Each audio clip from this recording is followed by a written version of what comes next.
D'abord, merci d'avoir convié notre formation. Je suis accompagné d'ailleurs de personnes qui ont animé au sein de notre parti politique la réflexion sur ce sujet.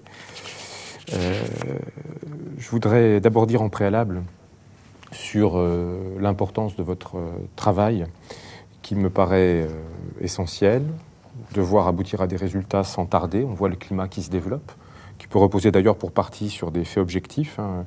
On a eu la publication récemment, je crois que c'était aujourd'hui ou hier, de l'indice de perception de la corruption en 2010, où la France ne sort pas en un rang forcément très honorable, 25e place, et où surtout elle recule. Ça donne un écho à ce qu'on peut ressentir dans l'opinion. Je voudrais, par rapport au périmètre de la mission qui vous a été confiée, dire que de mon point de vue, je crois que nos concitoyens ne comprendraient pas qu'on travaille sur la question des conflits d'intérêts des membres du gouvernement, des hauts fonctionnaires, de ceux qui exercent une direction importante, et qu'il n'y ait pas un travail qui soit fait sur les élus. Alors, je sais que chaque assemblée, bien sûr, par la séparation des pouvoirs, doit avoir sa propre démarche, mais je crois qu'à un moment donné, il faut que tout ça soit mis en cohérence et en perspective. Et voilà, étant parlementaire moi-même, je pense que je peux le dire, au moins pour mes collègues. Sur d'abord la définition du conflit d'intérêts, je vais vous imposer une lecture parce qu'on a pris la plume, puis ensuite le propos sera plus libre.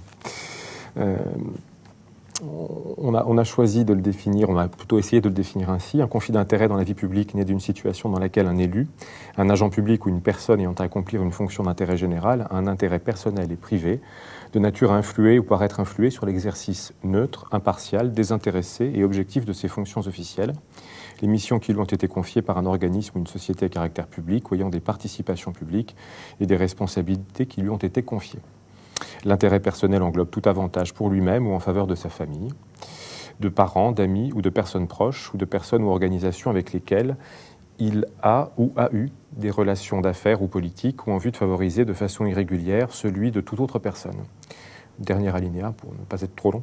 L'intérêt personnel et privé peut être direct ou indirect, concerne la personne seule, intérêt propre ou ses proches, de nature économique, financière, politique, professionnelle, confessionnelle ou sexuelle. Je vais partir des questions que vous nous avez adressées. Je pense que ce serait peut-être de la meilleure manière pour nous d'échanger. Alors, je vais partir de cette définition des conflits d'intérêts qu'on vient de marquer.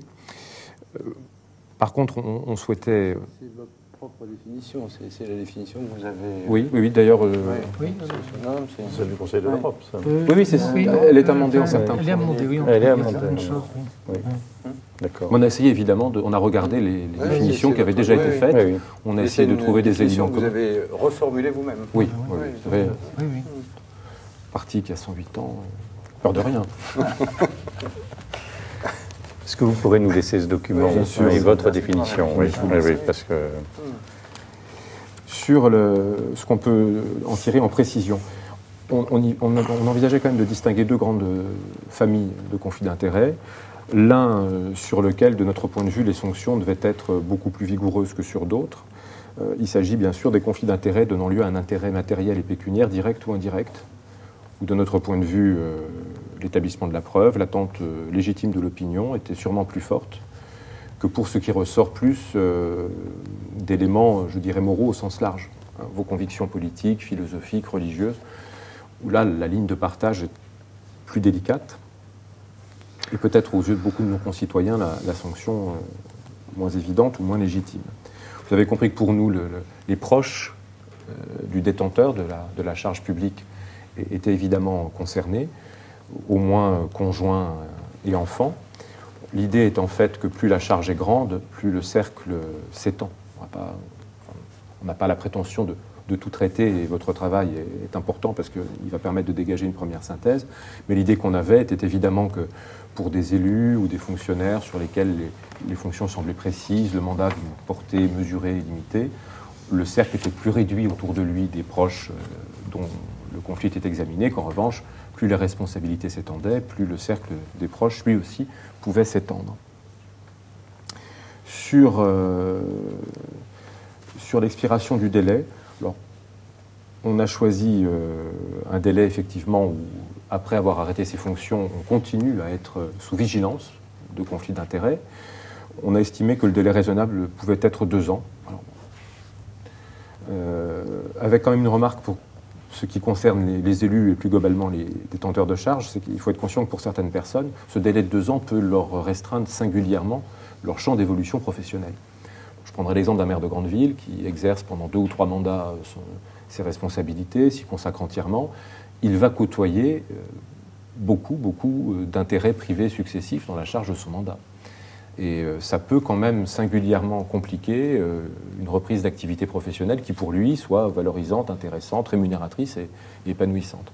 Donc je vous souhaiterais simplement qu'on puisse avancer sur ce sujet en même temps sur les conditions d'indemnisation après exercice de la charge, quand elle est rémunérée, des détenteurs de la charge. Ça me paraît indispensable. Je pense même que ça assainira les choses. Parce que dans l'opinion, vous savez qu'il y a beaucoup de mythes qui circulent, ce sera peut-être l'occasion de les clarifier. L'idée qu'on a une retraite de ministre à vie, par exemple. Enfin, il y a des sujets sur lesquels, je crois, en plus, on assainira complètement le débat sur les intérêts induits d'une charge. Et ça me paraît indispensable de lier les deux. Si on veut que le dispositif soit efficace et qu'il ne dissuade pas des gens avec de grandes capacités de passer un temps de leur vie sur des charges publiques, je crois qu'à un moment donné, cette question de la sortie ne peut pas être traitée seulement sous l'angle de 2 années de grandes limitations. Donc en tout cas, s'il y a une grande limitation qui se justifie, elle doit être accompagnée d'un délai d'indemnisation de même longueur.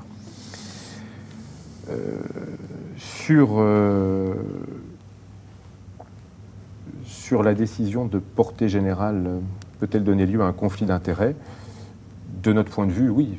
Il n'y a pas que les décisions d'ordre individuel, personnel ou catégoriel, mais évidemment des décisions de portée générale. C'est la raison pour laquelle, d'ailleurs, il nous paraît nécessaire de relier votre travail à celui qui doit être fait concernant les élus, et notamment, puisque quand on parle de décisions de portée générale, on pense à la loi, les parlementaires. Alors qu'il y ait un travail préalable fait dans les assemblées, fait d'une autre manière, mais je crois que c'est important que les deux avancent du même pas, notamment quand on va définir des règles nouvelles. Sur ensuite le dispositif et puis la prévention du conflit d'intérêts, moi je voudrais simplement dire que de mon point de vue, le dispositif, notamment pénal, me paraît suffisant.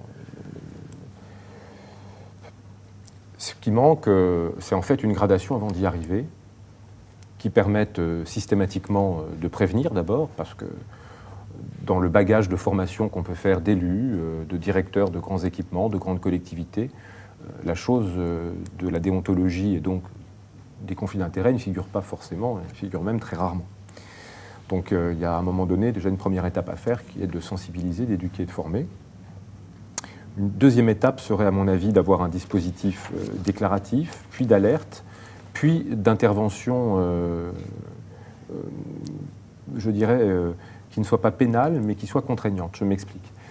Je crois qu'il faut imaginer un système où une haute autorité administrative, qui pourrait être la réunion de la Commission nationale pour la transparence de la vie politique et de celle de déontologie, hein. Je crois qu'il faut utiliser des compétences qui existent, qui s'exercent déjà et qui sont reconnues. Et il faut les pousser plus avant, mais je crois qu'il faut pouvoir ériger tout cela en une seule autorité administrative indépendante qui peut siéger en 2 collèges différents, qui puisse donc avoir d'abord des garanties à donner sur le bon traitement de l'ensemble des données qui seraient déposées auprès d'elle, mais qui surtout puisse avoir un droit d'injonction à l'examen de certaines données, dire on estime que vous êtes dans une situation de conflit d'intérêts possible et on souhaite que vous la résolviez sous 3 mois, sous 6 mois, sous peine de quoi, bien sûr, nous passerions à une phase juridictionnelle, pénale. Puis le deuxième sujet, c'est qu'il puisse avoir en son sein une formation arbitrale, qui puisse, sans que pour autant il y ait procès et sanction pénale, donner une sentence, par définition, permettant de dénouer, de trancher une situation de conflit d'intérêts suspecté ou envisagé. Évidemment, cette autorité administrative pourrait être saisie par les intéressés eux-mêmes. Tout le monde connaît bien la formule du rescrit, qu'on a évoquée à l'occasion de plusieurs textes déjà au Parlement. Moi, j'avais travaillé en tant que rapporteur lors de la loi mécénat sur le rescrit fiscal en matière de mécénat. J'ai suivi après sa mise en œuvre et j'ai trouvé intéressant 3 éléments. Le premier, c'est que ça a été quelque chose qui a permis que l'engagement se fasse. Le souci, c'est qu'on avance sur cette question de déontologie et de conflit d'intérêts sans démobiliser des citoyens qui s'engageraient sur des responsabilités publiques et dont on aurait besoin pour la qualité d'exercice de celle-ci. Donc à un moment donné, ce qui est important, c'est d'avoir aussi des mécanismes qui leur apportent une sécurité quand ils ont un doute. Et ce système de rescrit qui consiste à interroger avec un délai et à avoir une réponse précise écrite est un système qui, de ce point de vue-là, à mon avis, conserve des envies et des décisions d'engagement. Deuxièmement, c'est quelque chose qui a un effet préventif, parce qu'avant d'aller demander le rescrit, on se pose quand même des questions, parfois on consulte, donc on peut imaginer que l'objet même du rescrit puisse être résolu a priori par la simple idée de le solliciter. Et puis le troisième sujet, c'est que ça permet, dans un système où on le voit en deçà du droit pénal, il y a une soft law, enfin un droit mou, un droit vert en évolution qui s'est constitué, ça permet peut-être d'accélérer son processus de maturation, l'idée qu'il se fixe un peu plus, qu'il se consolide et s'éclaircisse plus vite. Donc voilà pour cette autorité administrative indépendante, où on partirait évidemment des deux organisations existantes que j'ai mentionnées, mais en leur donnant un statut qui leur permette de prendre des mesures d'autorité. J'évoquais des injonctions, sentences arbitrales, on pourrait imaginer aussi bien sûr des sanctions administratives. Et des sentences arbitrales, dans quel cas? Sentence arbitrale implique qu'il y a un conflit. Vous pouvez avoir un conflit entre quelqu'un qui est mis en cause parce qu'on suspecte un conflit d'intérêt et celui qui le met en cause. Dans ce sens-là, oui. Oui, dans ce sens-là, oui. À un moment donné, moi je pense qu'on a un arsenal pénal qui peut sûrement être amélioré, mais je veux dire, en tout cas, il est dense, il est là, il y a des dispositifs. Et quand on compare le système français à d'autres systèmes, je pense notamment anglo-saxons ou scandinaves, sur le volet pénal, on n'est pas plus permissif, plus léger, moins sévère que les autres. Mais on sait qu'en fait, avant d'y arriver, il n'y a rien. Donc, c'est tout ce parcours-là qui manque et qui fait défaut. Et c'est pour ça que je pense qu'il faut qu'on soit peut-être innovant par rapport, c'est vrai, à des formes traditionnelles. En France, on a l'idée qu'avant la loi, tout est permis, au-delà de la loi pénale, tout est réprimé. Et on voit bien que sur le conflit d'intérêts, on est sur d'abord des données qui sont évolutives en fonction de l'exigence de l'opinion. Il y a des choses qui sont inadmissibles aujourd'hui, qui n'étaient peut-être pas dans l'opinion publique française il y a 10 ou 15 ans, et qui demandent parfois d'être débattues, d'être discutées, et qui surtout ne doivent pas forcément, parce que dans notre loi pénale, il y a l'intention. Il y a l'intention de faire la faute. Et on peut être dans des cas où cette intention n'est pas là a priori, et où de toute façon le conflit d'intérêts ne doit pas se constituer, ne doit pas être maintenu. Et en ça, je pense que la réponse pénale seule n'est pas forcément adaptée à la question que vous vous posez. Et que donc un autre outil peut être une grande utilité, qui est un outil qui n'est pas exclusif, qui est préalable, je dirais presque, dans mon esprit. Ça répond à la question sur l'instauration de l'information préalable de la personne. Évidemment, pour moi, il faut faire la liste des mandats, des responsabilités et charges publiques qui nécessitent de rentrer dans une logique de déclaration annuelle, pas seulement du patrimoine, mais aussi des revenus, des activités, des responsabilités associatives, syndicales, professionnelles, économiques. Pour moi, cette déclaration, un rythme annuel me paraît sain, en tout cas pour les fonctions de responsabilité les plus aiguës. L'autorisation, alors, ça existe déjà sur certaines charges publiques.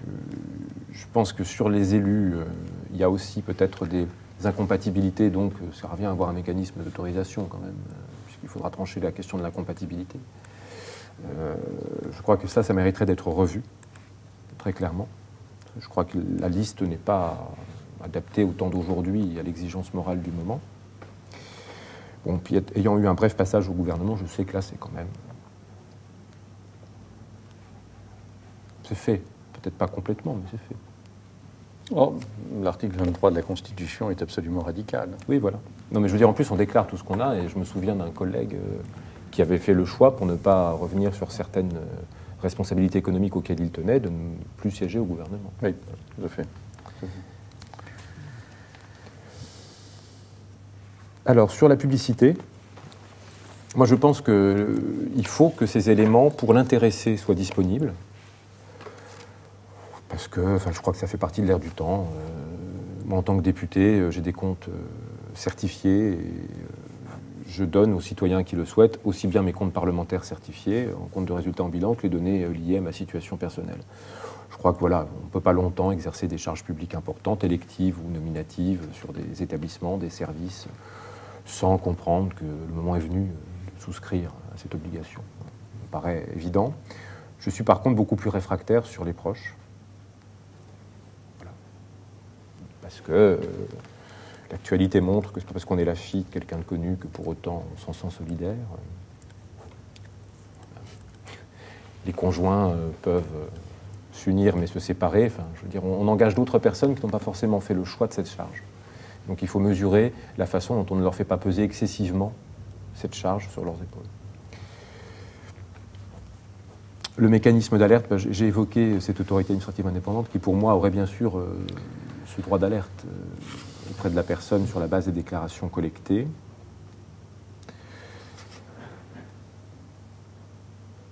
Je pense avoir répondu sur le pénal. Enfin, moi, je ferai porter l'effort d'imagination du législateur et du pouvoir réglementaire sur ce qui peut être fait avant qu'on arrive devant un tribunal.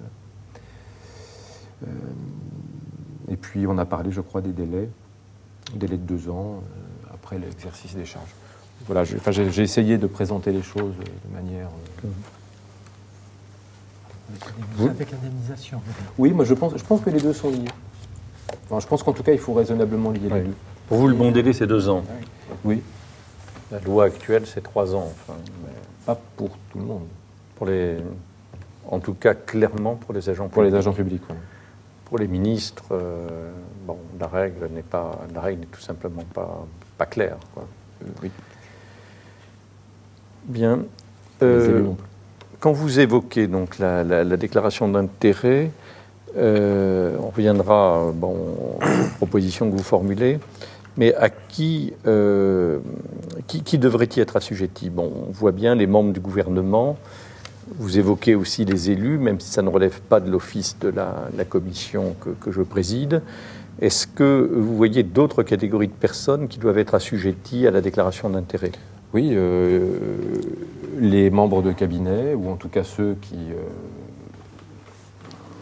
ont par leur signature des engagements substantiels. Moi, je pensais aux directeurs d'administration centrale. Je pense que des directeurs de centres hospitaliers régionaux universitaires, par exemple, quand on voit les budgets qui sont en question, ils sont assujettis. Des directeurs et présidents d'établissements publics importants. Pour moi, il y a effectivement une vraie liste de charges publiques à établir dans les administrations d'État, dans les établissements publics qui sont sous la tutelle de l'État, dans le champ sanitaire et social, et bien sûr dans les collectivités locales. Je pense qu'à un moment donné, des directeurs généraux de grandes villes, de départements, d'établissements intercommunaux à grand budget devraient aussi rentrer dans ce champ. Et donc, très vite, ça fait plusieurs milliers de personnes. Je suis conscient qu'effectivement, on ne le fera pas dans le contour des commissions existantes. D'accord. C'est pour ça que je proposais, à partir de ces commissions, de bâtir une autorité administrative indépendante. Est-ce que vous, j'ai bien entendu, est-ce que vous excluez qu'une décision publique puisse être, j'allais dire, influencée par la situation personnelle ou professionnelle d'un conjoint, d'un enfant, d'un ascendant, d'un collatéral? Parce que pour la déclaration d'intérêt, vous êtes très ouvert, mais vous dites c'est le décideur public, le ministre, l'élu, le haut fonctionnaire qui doit y être assujetti. Vous considérez que ça doit concerner uniquement ses intérêts propres, mais pas ceux des proches. En tout cas, vous êtes assez réticent. Non, j'ai dit qu'en fait, à mon avis, ceux des proches étaient concernés, en expliquant que le cercle devait s'élargir en fonction des responsabilités assumées. C'est la publicité, des données qui, pour moi, doit être strictement limitée, sur demande, à l'intéressé. D'accord. Alors, je parle de publicité pour le grand public, pour tout citoyen, évidemment pas pour les besoins, d'abord du travail de l'autorité administrative indépendante et pour des besoins d'enquête. Je parlais bien de la publicité qu'on donne auprès du grand public, à ceux qui le souhaitent, de ces éléments. D'accord. Monsieur le Premier Président. Mais dans la déclaration d'intérêt, vous estimez que les personnes dont on parle doivent également présenter leurs convictions politiques, philosophiques, religieuses, sexuelles, c'est-à-dire que pas seulement les intérêts pécuniaires, financiers qu'ils peuvent avoir dans telle ou telle situation. Au moins pour le conjoint, je pense que c'est difficile d'y échapper. De toute façon, ça arrivera. ce sera souhaité. Y compris pour la personne et y compris pour le conjoint. Je pense, oui. Il faut aller vous estimez qu'il faut aussi Après, pour les enfants, c'est déclarer- autre chose, parce qu'une fois qu'ils sont majeurs, vous voyez, j'estime qu'ils ont une autonomie et quelque chose qui les C'est-à-dire éloigne. que de les ça. convictions philosophiques, morales et tout ça du conjoint doivent également figurer Je dans la pense, déclaration oui. d'intérêt. J'exclurais pour ma part les enfants. Évidemment, alors, les amis, les collaborateurs, je les exclurais. Et sur la publicité, est-ce que vous feriez une distinction entre la déclaration d'intérêt et la déclaration de patrimoine et de revenus? Parce que vous avez dit que vous étiez aussi pour l'extension de la déclaration de patrimoine, qu'elle puisse également s'élargir aux revenus. Pour vous, la publicité ne serait que limitée donc, à cette haute autorité ou à ces commissions là. Ah non, dans mon esprit, l'ensemble des données de la déclaration, alors peut-être infiltrées, mais doit être public. Et je pense on voit bien, le débat porte le plus souvent non pas sur les revenus directs que peuvent avoir tel ou tel ou les éléments de son patrimoine, mais porte sur des D'accord, donc la responsabilités publicité, économiques, d'accord. socio-professionnelles qu'elles auraient. Donc c'est, à mon avis, le besoin de publicité va porter avant tout là-dessus, hein, sur les activités et les responsabilités, plus que sur les revenus directs et le patrimoine directement détenu. Donc pour moi, c'est l'ensemble. D'accord. Après, je pense qu'on pourrait imaginer que l'autorité administrative indépendante, peut-être, filtre les choses, enfin, juge, quitte à ce que son jugement soit évolutif avec le temps, mais juge de ce qu'elle rend public de l'ensemble de la déclaration. Et pour ma part, en tant qu'élu, ça ne me gênerait pas que toute la déclaration me concernant soit rendue publique. La totalité. Mais en réunion publique, dans ma circonscription, je réponds à des questions comme ça régulièrement, et je pense que ceux qui ont des expériences d'élus savent que... Donc, si j'ai bien compris ce que vous avez dit, vous y répondez sur demande. Oui. Oui, j'ai même des Vous ne citoyens... l'inscrivez pas sur votre site internet, non, mais c'est Non. voilà, mais c'est une forme de publicité déjà non négligeable. Hein, Oui, je le fais, je je le le fais reconnais. effectivement sur demande. D'accord. Sur les ministres, là, vous avez évoqué le régime des incompatibilités pour considérer que la Constitution actuelle prévoit déjà un régime C'est clair. qui est clair, mais alors de temps en temps, on voit dans les propositions qui peuvent être faites, ce serait une incompatibilité plus totale encore concernant, par exemple, des fonctions exécutives locales pour éviter un conflit d'intérêt national local, ou bien avec des responsabilités de dirigeants d'une formation politique ou de dirigeants d'une association susceptible de recevoir un soutien public ou des aides en partie, des dons en partie défiscalisés. Quel est votre point de vue là-dessus? Est-ce que vous pensez qu'effectivement on ne peut pas être ministre et responsable d'un parti politique ou ministre dirigeant d'une association? Je pense qu'en fait, la décision qui a été prise de ne pas mêler des fonctions financières dans le parti à des fonctions gouvernementales par le parti majoritaire est une décision sage. En revanche, je n'aurais pas forcément la même position sur une présidence de parti politique. Parce que, voilà, c'est nier que le gouvernement est le résultat de la rencontre d'une majorité, du chef de l'État d'abord et de sa majorité au Parlement, et que celle-ci se compose de formations politiques qui ont des animateurs, ça me paraît délicat. Je pense que c'est quand même nier une réalité, je dirais presque issue de nos choix constitutionnels. Enfin, le suffrage universel est lui aussi inscrit dans notre Constitution, et les partis politiques concourent à son expression. Enfin, je veux dire, à un moment donné, il y a quand même un ensemble qui me paraît clair. Donc, de ce point de vue-là, je pense qu'on doit pouvoir faire une liste, trésorier, association de financement, de ceux qui interviennent sur, cette fois-ci, la vie financière d'une formation, qui en assume la collecte de dons privés, ou le montage de la propriété de son siège, ou de tel ou tel préparatif matériel. Je crois qu'effectivement, là, c'est sage de cloisonner. Je pense que de dire que on va aboutir à une rotation un peu artificielle en fait de certaines fonctions. Et même sur le principe, je pense qu'on ne peut pas dire qu'un parti politique est quelque chose de suspect dans l'animation de la majorité parlementaire et de la vie gouvernementale, bien au contraire. Sinon, je crois qu'il y a un dispositif constitutionnel qui serait peut-être à préciser ou à réécrire. Sur les collectivités locales, je suis pour ma part, mais là je parle en mon nom propre, on n'a pas eu ce débat-là dans ma formation politique, je suis pour ma part favorable au cumul d'un mandat national et d'un mandat local. C'est un choix que je pense profond en France, parce que quand on regarde sur le long terme, le scrutin proportionnel a toujours eu beaucoup de mal à se développer, parfois même à perdurer. Et quelles que soient les sensibilités des uns ou des autres, on a toujours favorisé un scrutin de circonscription. On fait un lien entre l'élu et le territoire. Je crois que c'est quelque chose qui est assez constitutif du tempérament français. Et pour ma part, je pense qu'il vaut mieux que la responsabilité locale soit assumée et qu'éventuellement, si la pression de l'intérêt local sur la décision publique est excessive, ce soit dit et politiquement pénalisant, que d'imaginer un système où on demande au maire de devenir conseiller délégué avec signature générale le temps de son mandat ministre.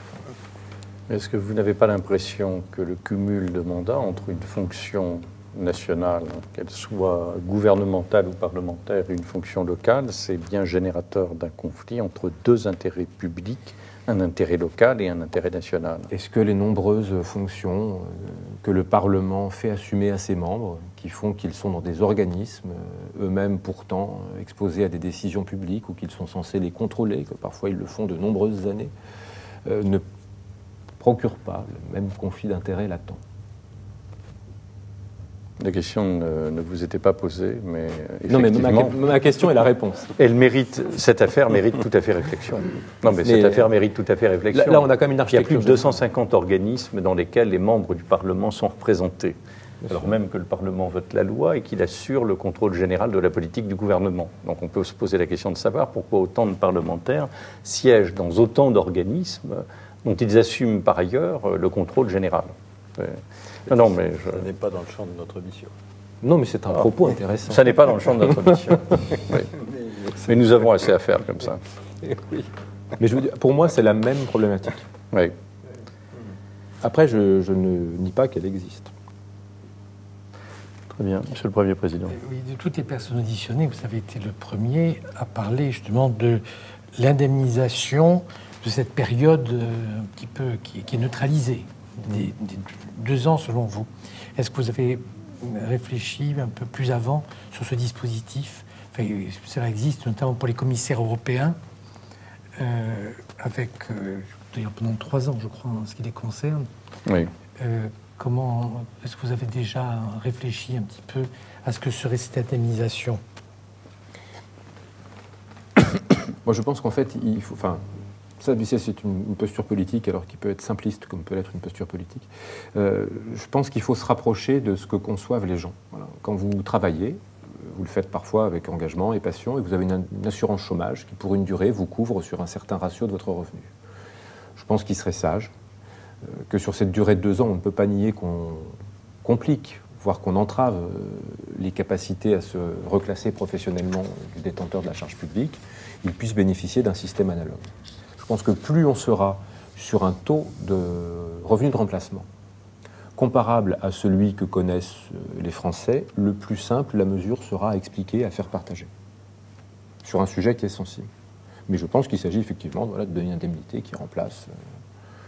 ça peut être les 3/4. Enfin, le système qui a été envisagé par, je crois que c'est le bureau de l'Assemblée nationale, Monsieur le Premier Président, pour les députés au-delà des 6 mois, me paraît un système intelligent qui est de dire, voilà, on commence peut-être sur une durée assez brève par un taux de remplacement quasiment à 100%, une durée courte, puis ensuite on est dégressif. Je pense que c'est un système sage et je pense qu'il faut rapidement en arriver à un taux de remplacement analogue à celui que connaissent l'ensemble des Français.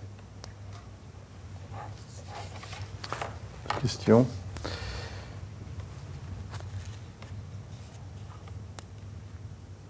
Qu'est-ce que vous pensez, vous avez été membre du gouvernement, qu'est-ce que vous pensez des risques d'utilisation des moyens publics à des fins privées, notamment au sein du gouvernement, mais la question pourrait être posée aussi dans d'autres contexte?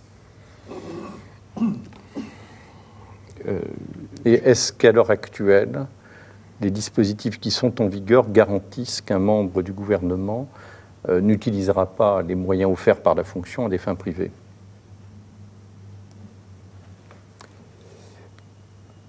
On voit qu'il y a eu encore récemment des polémiques publiques sur ce sujet. Moi, je voudrais dire deux choses. La première, c'est que, à mon avis, quand on fait de la politique, on le fait avant tout parce qu'on est heureux d'exercer la charge publique. Je le dis sincèrement. Quand j'étais au gouvernement, je n'utilisais pas ma voiture de fonction dans ma ville, à Nancy, quand je rentrais. Et, vous voyez, c'était pour moi assez facile, finalement, de cantonner l'utilisation des moyens de mon ministère à l'exercice direct de la charge. Et je pense que beaucoup d'autres personnes exerçant ce type de charge, de gauche comme de droite, sont dans la même disposition d'esprit. Je pense que de ce point de vue-là, ce qui serait préférable, ce serait qu'au lieu de réagir en cas de crise, moi je me souviens que le logement qui m'avait été confié pour ma famille et moi-même excédait de mémoire de 26 mètres carrés la superficie définie rapidement par le Premier ministre de l'époque, Jean-Pierre Raffarin, pour que le logement ne paraisse pas excessif. Je pense que tous ces sujets-là devraient être définis a priori une bonne fois pour toutes. Qu'il y ait un logement de fonction, une indemnité pour prendre un logement, je veux dire objectivement, je crois que c'est un faux débat. Que par contre on vérifie que la personne utilise bien les moyens mis à sa disposition seulement pour elle, parce que c'est elle qui a les charges de la fonction, ça me paraît évident. Je pense qu'ensuite, on a quand même maintenant un droit des campagnes électorales qui amène les membres du gouvernement à bien faire la part des choses entre l'utilisation des moyens pour l'exercice de la fonction et l'utilisation des moyens, par exemple, pour une campagne politique. Enfin, j'ai encore, il n'y a pas très longtemps, fait une campagne électorale moi-même pour les régionales. La sanction est telle, au cas où le problème serait vu dans les comptes, que de toute façon, on s'empresse avec la voiture de location d'aller chercher le secrétaire d'État ou le ministre. Donc je pense que là... Non, ça, pour les campagnes électorales, c'est sûr que la sanction qui s'applique à l'utilisation des moyens publics est telle que c'est hautement dissuasif. Non, c'est clair. Et je pense que le milieu politique, je crois, serait soulagé. De ce que je pense entendre autour de moi. Je crois que les gens seraient soulagés, que les règles soient établies, soient très claires et très simples. Je crois que ce qui manque, c'est ce temps de discussion qu'on devrait d'ailleurs être capable d'avoir, toute formation politique confondue, pour dire voilà, c'est comme ça. Voilà ce qui est mis à la disposition d'un membre du gouvernement, voilà ce qui est mis à la disposition d'un député, d'un sénateur. J'ai été surpris de la forme du régime spécial des députés, que j'ai découverte, je l'avoue, quand, en tant que rapporteur des finances, j'ai voulu savoir ce qu'il était précisément, parce que je ne m'étais pas encore plongé dans la question de ma retraite. Ah oui, et surtout régime spécial de pension. Voilà. Quand j'ai vu le fondement, qui est en fait une décision du bureau de l'Assemblée, je crois qu'on a des progrès à faire sur la forme de ce type d'acte public, et du coup leur notoriété, et je pense leur évidence pour les gens. À partir du moment où on sait que le document va être public, avec une solennité, on y réfléchit. Quand c'est l'ensemble du personnel politique qui est concerné, je crois que les partis sont capables de comprendre que leur intérêt commun est de procéder par un consensus entre eux, et je crois qu'on y gagnerait beaucoup. D'accord. En ce qui concerne pour les personnes dont la commission que je préside a la charge, en ce qui concerne ces personnes, est-ce que vous avez des observations à faire sur les cadeaux, les libéralités, tout ce qui peut être, j'allais dire, offert à des membres du gouvernement ou des décideurs publics, des hauts fonctionnaires, en termes de cadeaux, de visites à l'étranger, de participation ou d'assistance à un match de football ou un tournoi de football ou de rugby, par exemple. Est-ce que vous avez des recommandations à faire sur ce type de sujet ? Je pense qu'il y a des choses qui sont liées à la charge. Prenez un élu local, aller assister au match de son équipe et ne pas être dans la loge à côté du président du club. Ça poserait problème. Ça poserait problème. Donc, je pense c'est pas à ça que je faisais référence. Non, mais je voulais juste dire qu'à un moment donné, il faut mesurer les choses.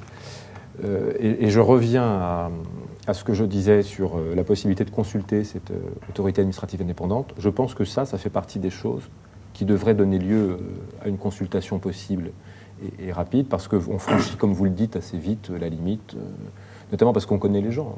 On peut se retrouver passant d'un repas où on discute de quelque chose à une visite qu'il faudrait faire d'un site industriel intéressant ou dans ce pays lointain, on a imaginé quelque chose d'incroyablement d'avant-garde. Et c'est vrai que quand on met bout à bout, la durée du séjour, le coût de transport, c'est pas utile d'y aller. Voilà, moi on m'a confié une mission sur les professions de santé où on a préféré le travail à distance et des visioconférences à un voyage au Québec. Très bien. En ce qui concerne la gestion du patrimoine des ministres, est-ce que vous auriez des recommandations à formuler pour éviter que, la gestion du ministre ne puisse être suspectée à cause de la composition de son patrimoine, en particulier, par exemple, du patrimoine mobilier, c'est-à-dire la détention d'actions, de contrats d'assurance vie, que sais-je encore?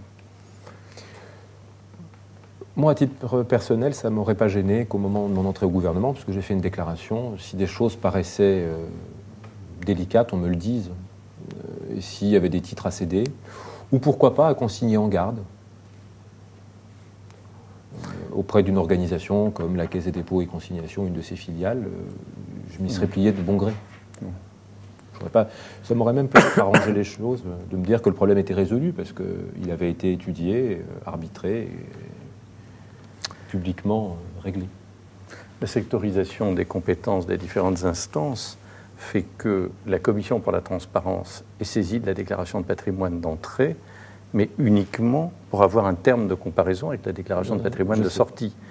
Et la Commission pour la transparence, évidemment, ne prodigue aucun conseil sur la gestion du patrimoine, y compris, le cas échéant, l'opportunité de la gestion par des tiers. Je sais que c'est la situation actuelle. Je décrivais la situation souhaitable. Bien sûr. Non, mais on part d'une situation où, en fait, les données existent, l'autorité indépendante existe, mais il se trouve qu'elle n'a pas cette responsabilité. Mais pour ne mesurer qu'un enrichissement anormal, éventuel.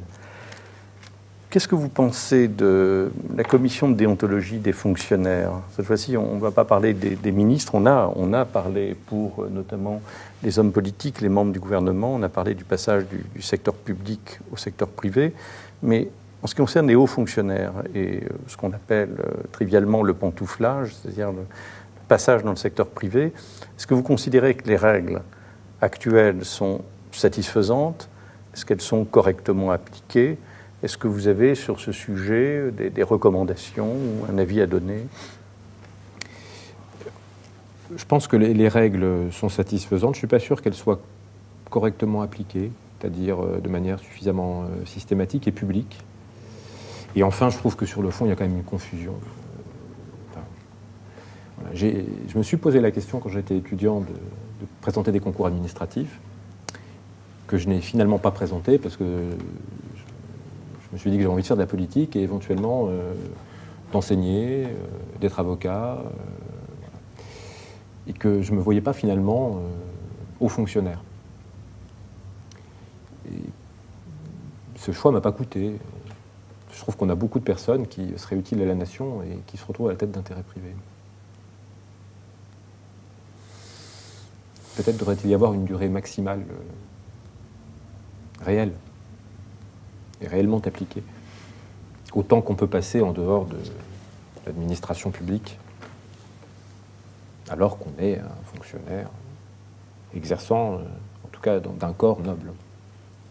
Vous êtes la première personne que nous entendons qui recommande donc qu'on ne puisse pas rester indéfiniment membre d'un corps de la fonction publique et en même temps titulaire d'un mandat électif renouvelé une fois, deux fois, trois fois, quatre fois. Selon vous, il faut choisir à un moment.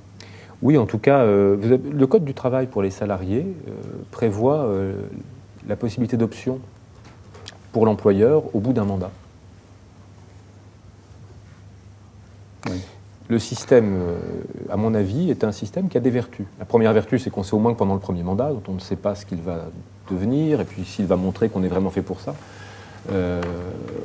au moins on est protégé parce qu'on sait qu'on peut retourner dans son emploi initial.